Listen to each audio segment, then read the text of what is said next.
Ladies and gentlemen, my name is Atticus Monroe, but all of you will address me as Mr. Monroe, of course. And you are watching Stirring the Pot with Don Kincaid.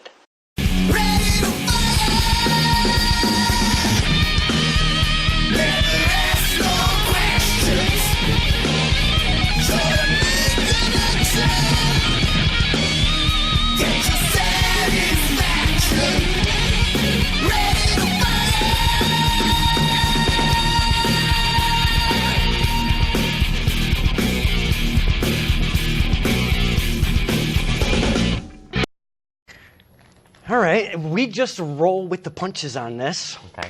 So, this is Stirring the Pot with Don Kincaid, and look who I have here, my very special guest, Mr. Atticus Monroe. It's a pleasure, Mr. Monroe, if I may. The pleasure is all yours. It is. I knew that was coming. Somehow, some way, I knew that was coming. We are inside the ring at Kevin Landry's Pro Wrestling Combine. Yes. I am honored to be invited to here. I really appreciate that because, you know, Mr. Atticus Monroe and I, we don't have the greatest relationship, but, you know, we have a relationship, you know. It's more like a love-hate. Like, you love me and I hate you. It's perfectly put right there. So what I like to do, this is totally on the fly. There is nothing written. There's nothing scripted. I like it like that. You keep it a little, you know, fresh, you know. So what I like to do is pull back the curtain a little bit.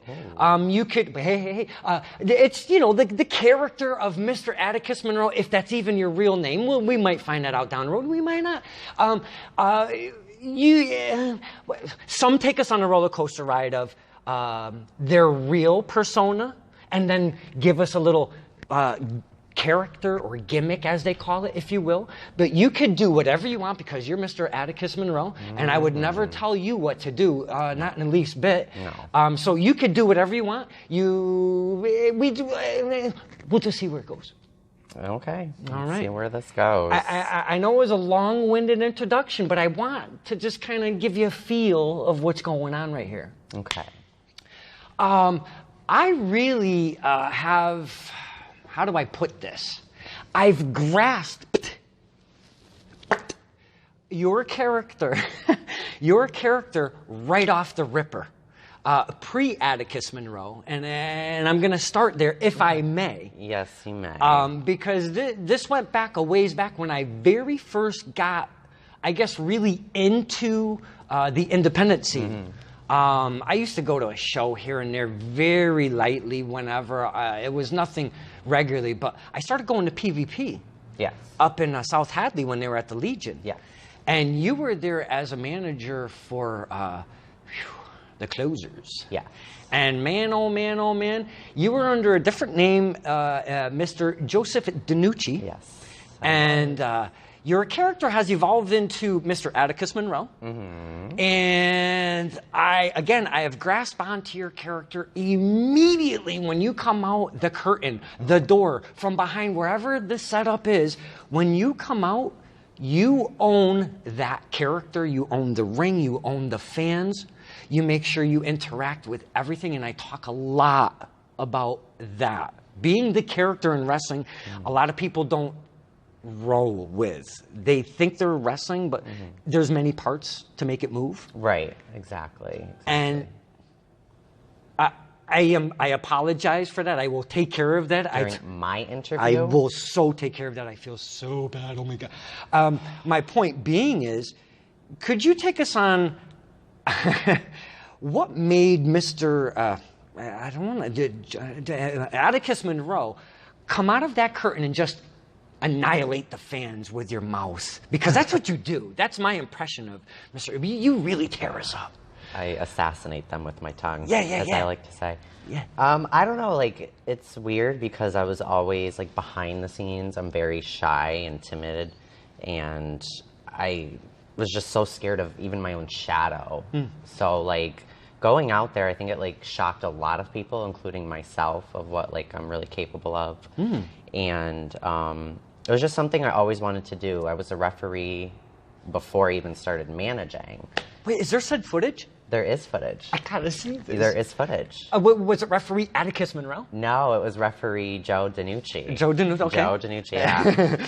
There's footage, look it up. Okay. But yeah, so when I was a ref, like, I remember talking to the promoter of PvP at the time, and I told them everybody was involved in something. And I was like, it might, not sound good or might not go good with the show, but I was like, would it be okay if me and another ref got into like a little storyline type of thing? And, because everybody was involved and I always wanted to be involved. Like, even though I was a ref, like I wanted to be a performer in the ring So I remember the promoter told me, he was like, it's okay, we're going to go with it, but it's sink or swim. Like, that's it. I was like, okay, I'm gonna make it work. And I made it work. I would like to say me and Vinny Lax, who was the other referee that I had a rivalry with, so I like to say Vinny is like my first rivalry in wrestling. But yeah, it was a lot of fun, and that's what kind of transitioned me into a manager, was doing that referee role as a bad ref and a corrupt referee, and helping, Brad Hollister get victories over Hammer Tunis when they were feuding together. And, as a referee? Yeah. Okay. So you were the corrupt ref of PvP. I was. Well, was this idea come up with the behind the scenes and yourself, or was it you and Vinny that came up with this? How did it kind of... I kind of like... I don't want to like take credit for this, but I came up with the idea, I'd like to say, and like I wanted Vinny like there because I knew Vinny was like the best ref that we had at PvP, and he's worked with so many different guys, and like I felt like I'd be so comfortable with Vinny because of like what he's done and everything. So like Vinny was just like number one. That's cool.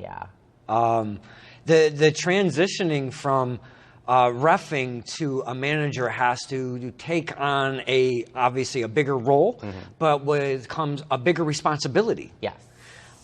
Because I've just previous to this interview, and I'm going to mention real quick, I interviewed Mr. Tom Burke. Yes. And Mr. Tom Burke absolutely loves you to pieces. Oh, who doesn't? He really does. I mean, we've talked on his interviews about the managerial position and how it's become lost over time. Yeah.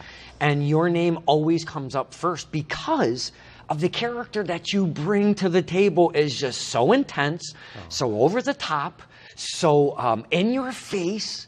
And you make yourself that character, though. So what I'd like to do, and before that phone interrupts us again, I would like you to, what made you just grasp onto an evil, because you are evil, you are an evil character. You have evil tendencies, I'm sorry.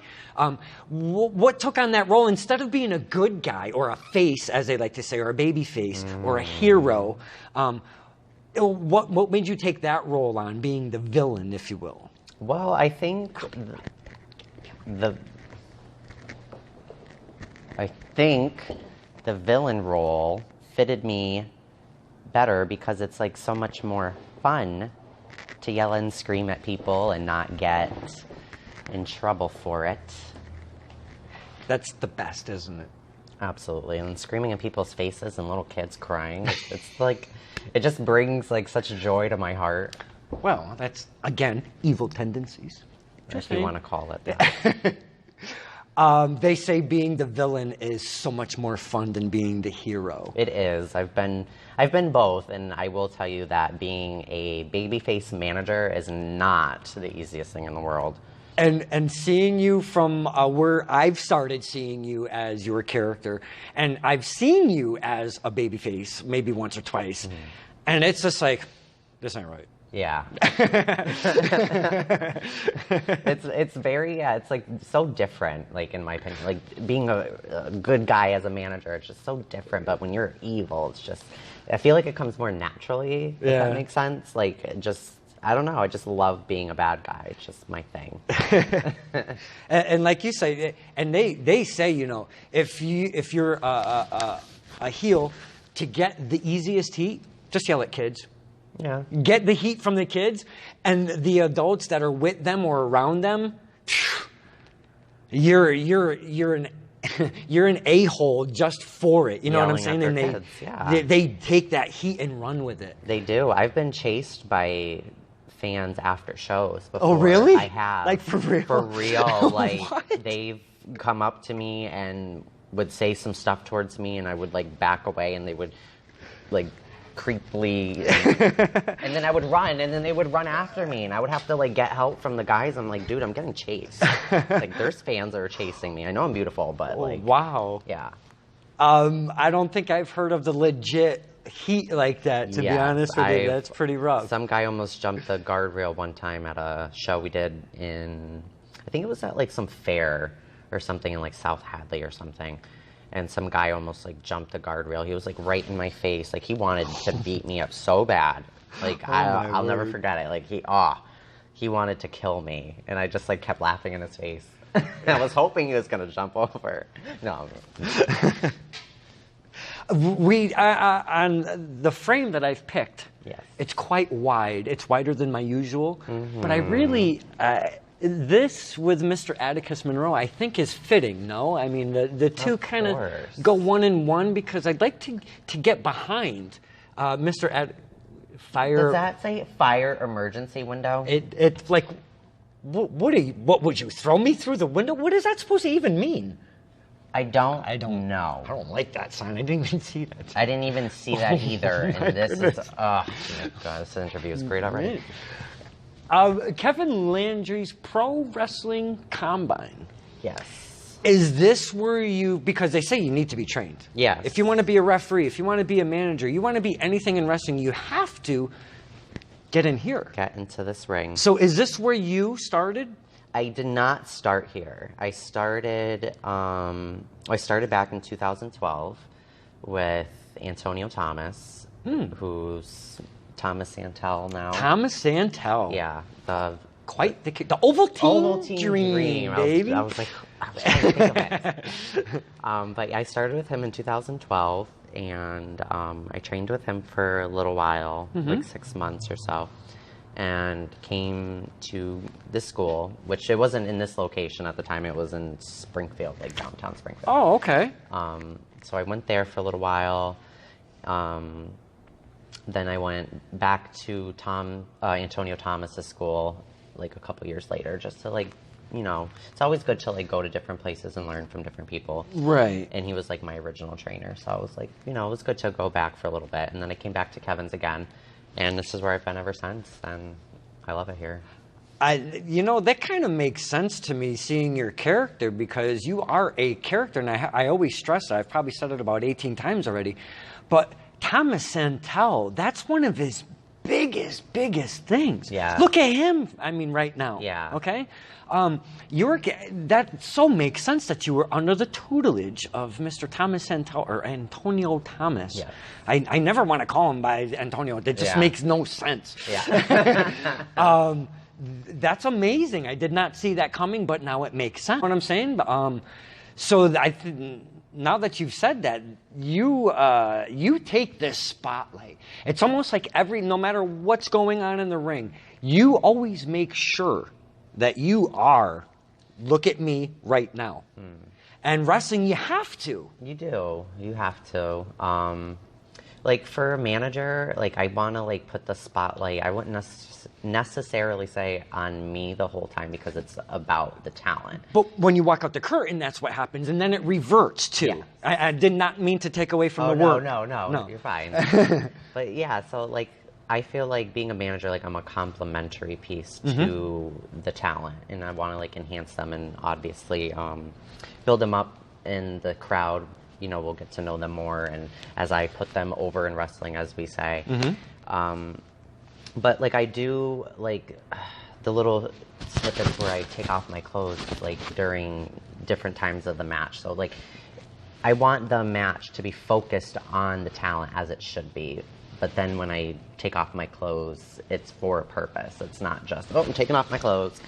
I'm here to get naked. No.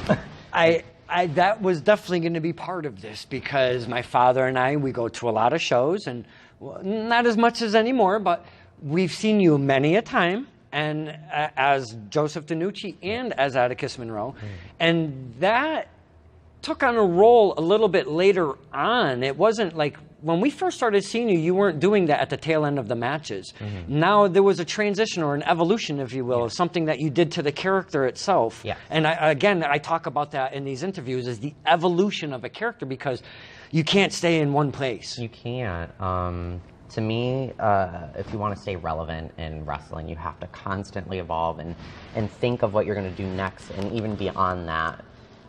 This is like where I was leading to when I first started managing, when I was wearing my red blazers. Okay. I would picture this, and I would know, like, okay, after I do the flower blazer, I'm going to go into this, and then after this, I'm going to go into something else, and I already know what I'm going to do after that. And you just have to constantly evolve and stay relevant and think, well, is this going to work? Is this not going to work? Like, and that's what it's great is about wrestling, because you can instantly get that gratification from a crowd and know, like, okay, this works and this doesn't. So, like, the stripping thing, I keep doing it because it's working. And if it didn't work, I wouldn't be stripping anymore.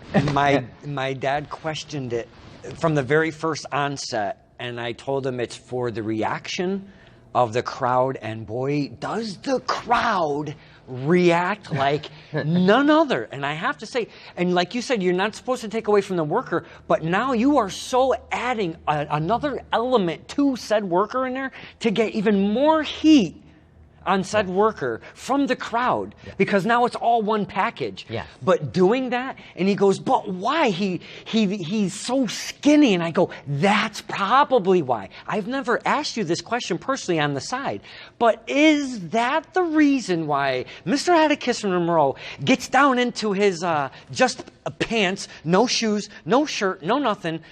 Is it because of your stature? Yes, I'd like to say it is. I am scrawny and skinny. There's no doubt about it. I'm 115 pounds. I'm not like a 200-pound jacked guy. I feel you. I feel you. I'm with you. Yeah, right, exactly. So it's like if a 200-pound jacked guy took off their shirt, that'd be fine.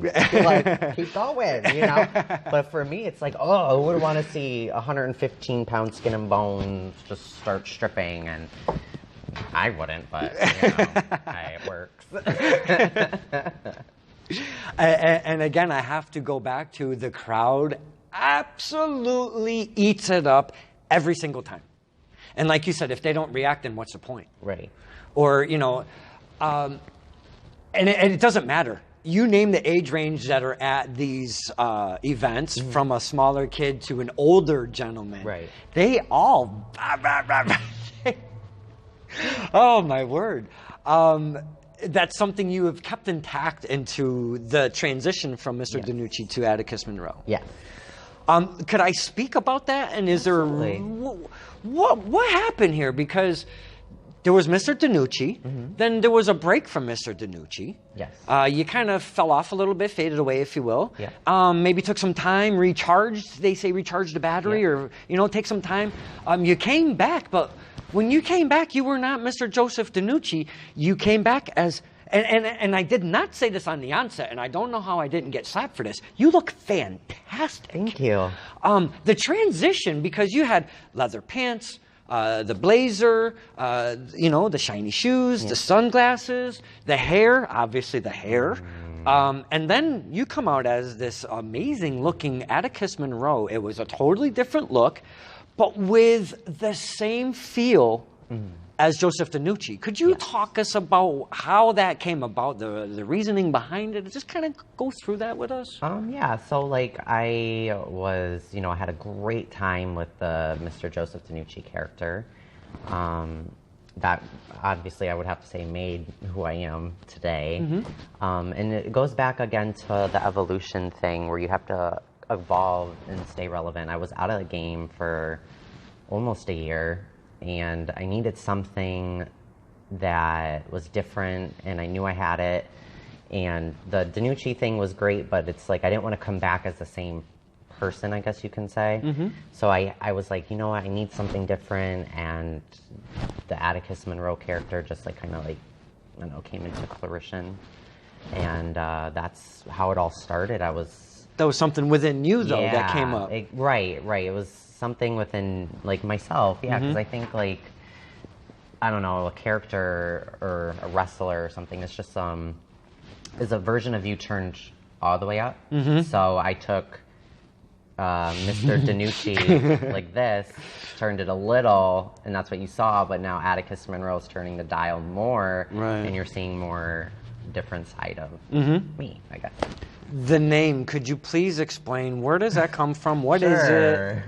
Sure. Okay, so Atticus I got from when I was a freshman in high school. We had to read a book called To Kill a Mockingbird, and that name, Atticus, was in the book. And I was looking for a new name and everything like that, and I just kept thinking about that name for some reason, and I was like, it's kind of different. Not a lot of people have it. I was like, I'll just go with it. It sounds kind of like royal, kind of. Can I say bitchy on this? You can say anything you would like. A little bit bitchy. So that's where I got it from. And Monroe is because I love Marilyn Monroe. so Atticus and Marilyn Monroe from a novel and a movie star put together. Yes. See, like, I like to feel like my character, like, I don't get characters from wrestling. Like, even though, like, people, like, a lot of the guys do, they're like, oh, I'm going to do this and that. But I get a lot of my stuff from movies and from TV shows and my mannerisms from shows. And, like, it's great to watch wrestling and get all, like, the moves and the facials and everything like that. But I really feel like movies and shows, like, they help with that. Because, yes, they're acting, but they're also reacting to stuff. And that's what, to me, makes it more real. I don't even know where I was going with this. But I was going to add to that, because even the WWE, when they take said worker, okay, that looks fantastic, got a great physique, does well in the ring, but then doesn't do so well on the microphone, or doesn't do so well when one of the girls come up in the back and tries to do an interview on the fly with them or whatever, and they take the said person and put them in acting school. Yes. So that portion, what you just speaking of, is such a part of wrestling. Right. And you're doing it on your own without being like, hey, you know what, Joey? You'd be fantastic if you just did a little bit more acting, took some acting through it. You're doing it on your own, and you're making that character. You're evolving that character. You're taking two different names from two different things, from two different kind of worlds, being novel and movie star, but you're making it your own. Right. And I'm going to mention a name because your creativity reminds me of somebody that's brand new in this company, or in this facility, training school. One, Mr. Chris Cannon. Yes, Chris Cannon. And Chris Cannon, I've only seen in one match, because there hasn't been very many with Mr. Chris Cannon. If I'm not mistaken, I do not want to piss that guy off. No, we don't. And his creativity is off the charts right now. I mean, he is just... His heel work, bad guy work, is, like, really good. Just for starting out, and I will say, like, just for starting out, he's doing pretty good. Absolutely. And I bring that to light because of him being so fresh and brand new right now, and being part of this company right now. Yes. And you are. Do you like seeing the upcomers in this ring, or do you prefer to bide your time, train, and do your training and then kind of move along, or do you like to kind of soak it all in when you're at the training facility? Yeah, like I think I like to soak it all in. I love seeing new people come and just seeing how hungry they are and wanting to work, and that what makes me like even more hungry. So like it's so gratifying to see like people come here and really want to work, and then I do my own thing. Like I'll train, I'll go work out and do the weights and everything like that. But I watch and I really like soak it all in, and I'm like, wow, this is awesome. Like I love seeing this. We spoke of your stature, and I'm very similar to your stature. This guy, I'm not taking bumps in this ring. I've seen you take a plenty. How do you get through taking bumps and walk away and do your next thing the next show or the next day or even the same day later on? Because it hurts. It does. It does not feel good. So if you want to be a wrestler, telling you this hurts. It does not feel good in here. But I think it's just, it's weird. It's like it hurts, but I love the way it hurts, if that makes sense. I've heard that more than once, to be honest with you. That's a common phrase, if you will. Yeah, like it's weird. Like I remember taking my first bump, and I remember I'm like, oh, this hurts, but I love it. I can continue to do this. And then the next day, I remember, like, I felt like a newborn baby deer learning how to walk for the first time. And I was like, oh, my back. But it was just like, I love it. Whoa, whoa. Well, dropping your microphone. I was not clipped on. Man, character, we talk about character a lot, and obviously you are a huge character that brings so much to the table. I want to bring up the repeating of said wrestler's name. Okay. I'll just use back when I first saw it. The PvP heavyweight champion, Big Bacon, Brad Hollister. And you really, I'm not doing it any justice. I do not want to try to bark it because I would not do it very well. You do that so well and so annoying to make people pissed off, and it works so well, but they love when you do it. It's so weird. Yeah. They hate it, but they love it. Why the big over-the-top blah, blah, blah? Well, okay. So, a lot of people don't know this, but I'm going to give you guys the scoop on this now. Yes, that's what we like to do is peel. Yes, so we're peeling back in a little bit here. Yeah. So, actually, I was a really big fan of King Booker and Charmel. And Charmel, at the end of every, Booker T match, and I remember she would, all hail King Booker, until everybody left. And I thought that was absolutely genius. And I was like, girl, I'm about to take that. So that's where it came from, guys. Just to let you know. Don't tell anybody, though. I love it because it's not even pre-match. It's post-match, too. Yeah. And you make sure, again, it goes to the focus. Yes. You say their name more than once. It's like a radio commercial. It's like a TV commercial. You hear that number more than once. You hear that date more than once. You hear the venue. You hear the sale of said. You hear the cost of, and it's always more than once. Yeah. So that sales pitch part of being a manager, you absolutely bring that to the table. That is something that I've always noticed right off the ripper. Thank you.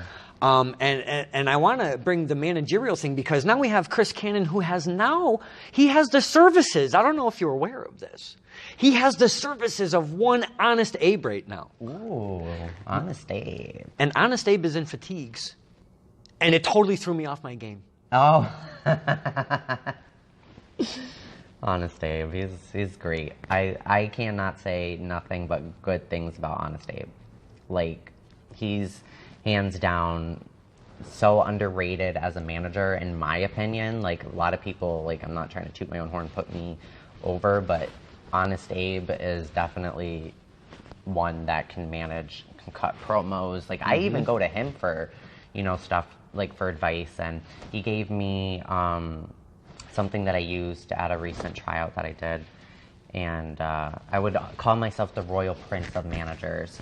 And then one day I was talking to him, and I don't know, I wasn't really feeling the Royal Prince. Like, I was, but I wasn't. And he said, oh, why don't you use Lord Atticus Monroe?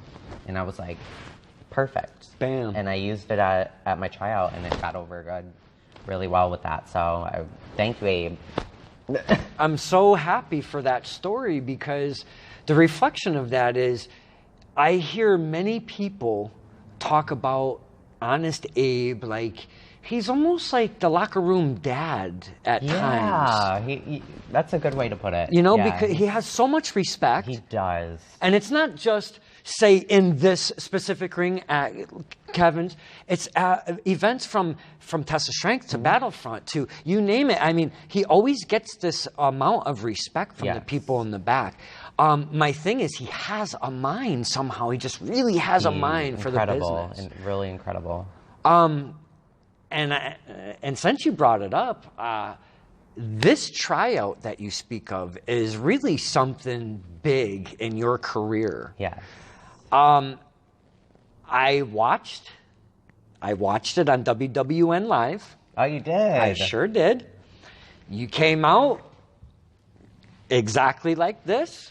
I did not expect anything less to be looking that fantastic, right?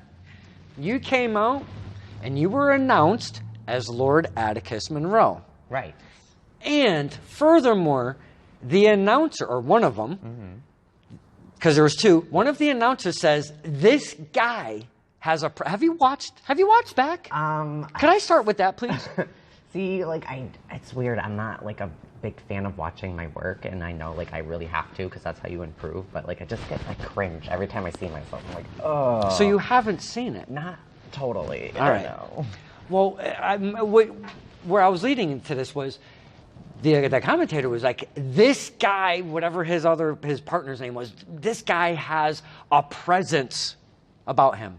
Oh. You didn't even get to get on the microphone. Okay?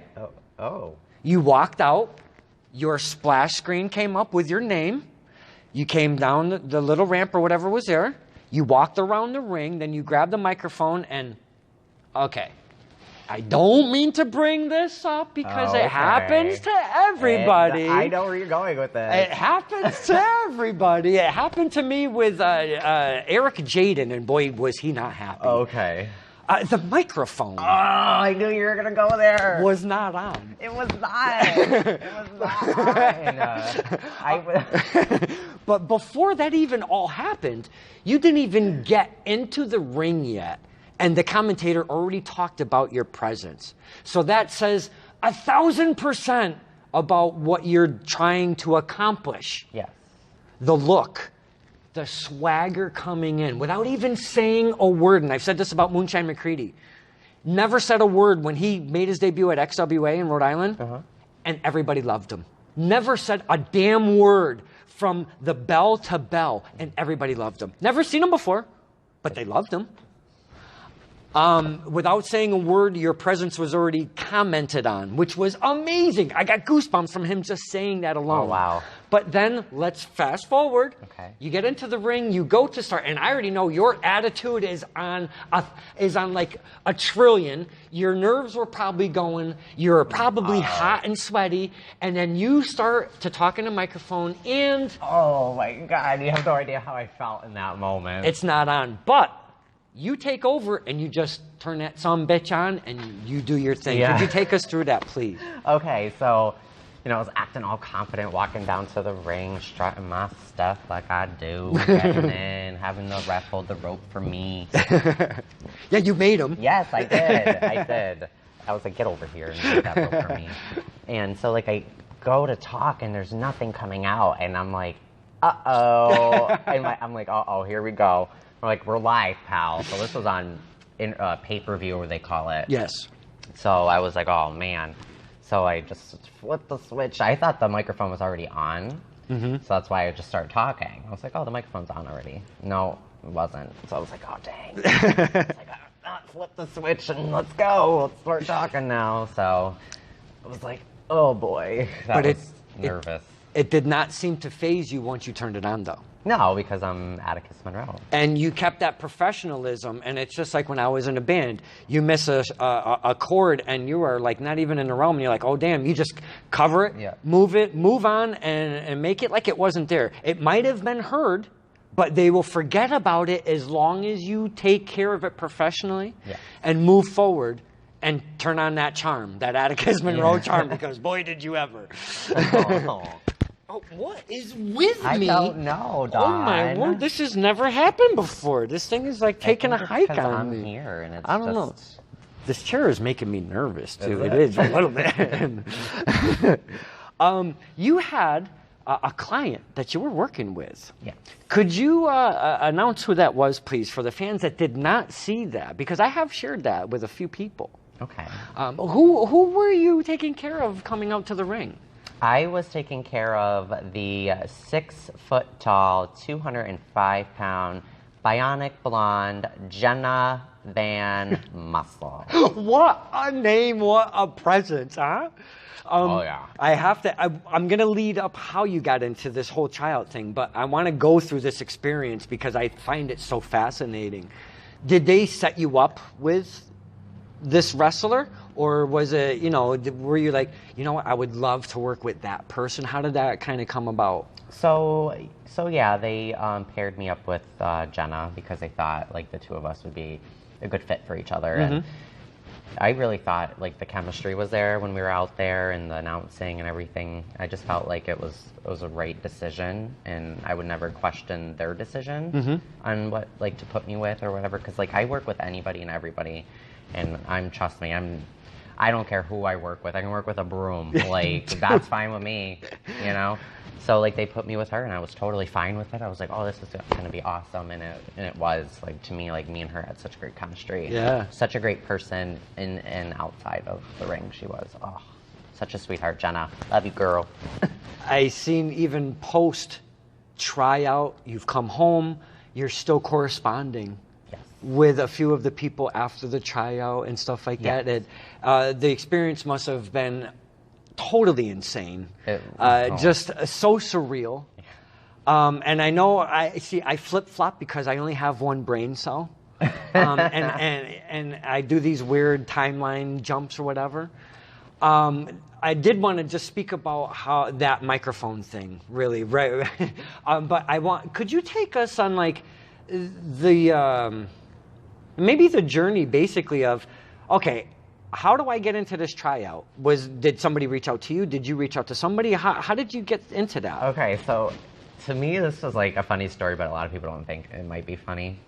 I was like in my bed. If you can continue, I have to check because I'm a one-man show. Okay, I did not mean to interrupt. I did not mean to interrupt. I will continue. Sorry. All right, thank you. So I was laying in my bed, in my king-size bed with my drapes hanging over and stuff. And I thought to myself, you know, WWN Live is missing something, and they were missing me. So I went on my phone, and I seen that they had a tryout. And I was like, you know, I didn't, I'm going to let you guys in on this too, peeling back the curtain a little bit. I applied for the Ring of Honor tryout, and I was not accepted into that camp. So I was pretty down about that. And so I was lying in bed one night, and I seen the tryout pop up for WWN and NXT, and I was like, you know, I'm just going to apply, see what happens. Like, I didn't get accepted into the ROH camp, so I was like, well, maybe I won't in this one either, but I was like, you know what, I'm just going to give it a shot.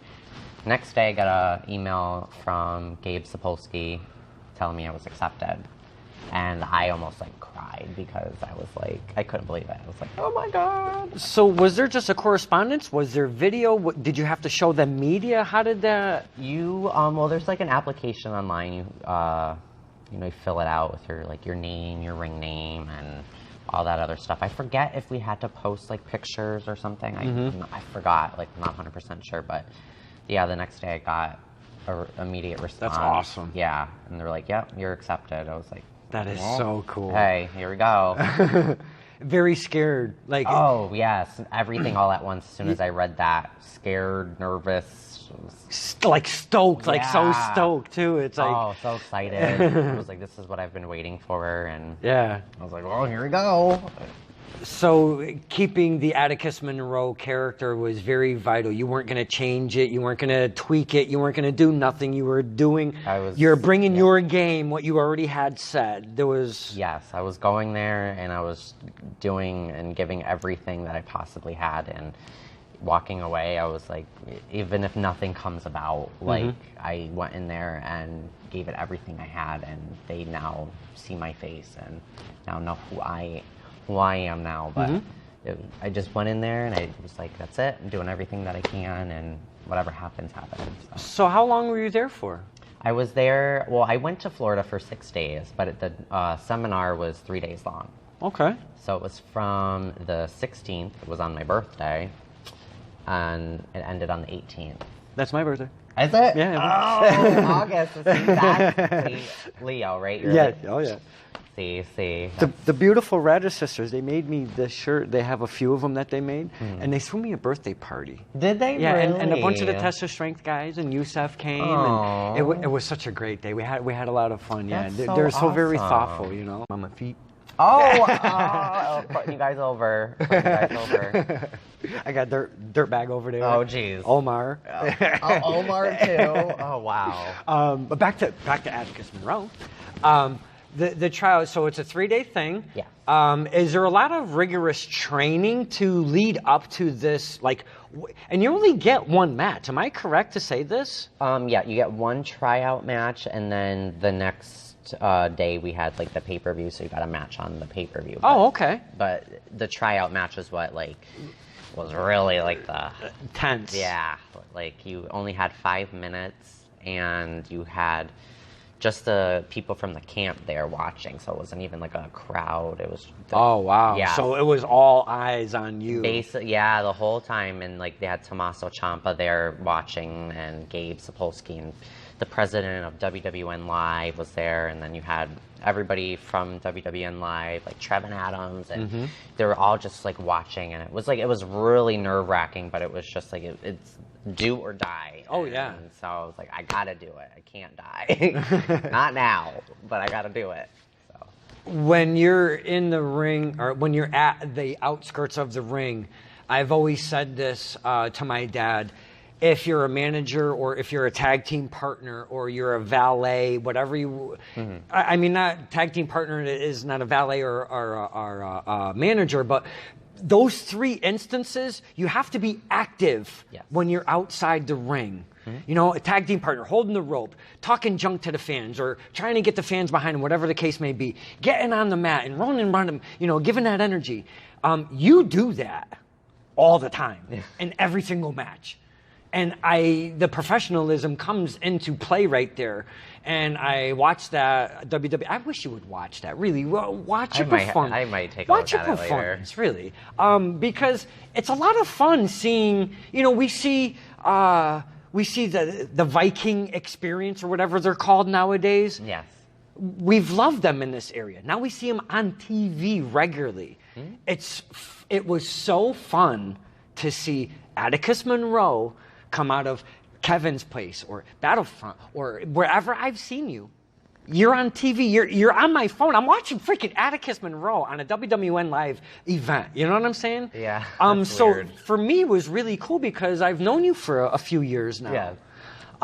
So I think, if anything, you should really, if anything you look back on, take a peek. And if you don't like what you see, then you can always turn it off. But I think you'll be pleased with your performance. Yeah.